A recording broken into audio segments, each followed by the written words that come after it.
అందరికీ నమస్కారం అండి. రత్నభాస్కర్ ఛానల్కి స్వాగతం. మీకు నాకు ఈ యొక్క వీడియోలు నచ్చితే కనుక లైక్ చేసి సబ్స్క్రైబ్ చేయవలసిందిగా కోరుకుంటున్నాను. మన మాటామంతి కార్యక్రమానికి కూడా స్వాగతం.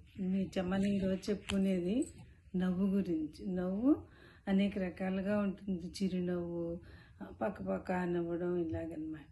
కానీ మరి నవ్వడం వల్ల ఏమి మనకి నష్టం లేదు, అది కొనుక్కోకర్లేదు కదా మనం. కానీ దానివల్ల మనకి ఎన్నో ఉపయోగాలు ఉన్నాయి. ఆ ఉపయోగాలు మనం చూద్దాం ఇప్పుడు. చిరునవ్వు నవ్వడం వల్ల మనకి చాలా మొహానికి చాలా అందం వస్తుంది. మనం చాలా అందంగా కనిపిస్తాము. నెక్స్ట్ వయసు కూడా తక్కువగా కనిపిస్తుంది. మళ్ళీ ఇంకా ఏంటంటే ఆయుష్ని పెంచుతుంది చిరునవ్వు.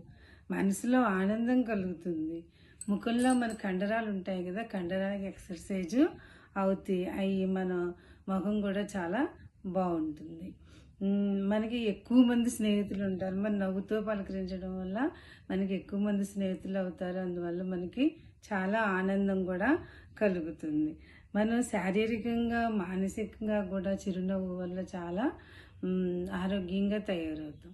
ఇప్పుడు నవ్వు చాలా తగ్గిపోయింది. నవ్వుతే ఏమైపోతుందో అనుకుంటున్నారు, కానీ పక్కపక్క నవ్వద్దు. కాకపోతే చిరునవ్వు అందరినీ చక్కగా చూసి చిరునవ్వు నవ్వడం, పలకరించడం చేయండి. ఇప్పుడు లాఫింగ్ థెరపీ క్లబ్బులు కూడా వస్తున్నాయి నవ్వడానికి. అంత అసహజంగా నవ్వడానికి మనం డబ్బులు ఖర్చు పెట్టడం ఫ్రీగా కూడా ఉంటున్నాయి. అవి కూడా మనం చేయొచ్చు. కానీ మన సహజంగా మన మనసులో ఆనందంగా ఉంటే, మనం మంచిగా ఉన్నాం అనుకోండి, అందరూ మనకి చక్కగా చిరునవ్వు వస్తుంది అనమాట. ఎవరిని చూసినా ఆనందం కలుగుతుంది. కాబట్టి మనం ఎవరిని చూసినా ఆనందపడి చిరునవ్వు నవ్వి మన ఆరోగ్యాన్ని శారీరకంగా మానసికంగా కూడా పెంచుకుందాం. Thank you.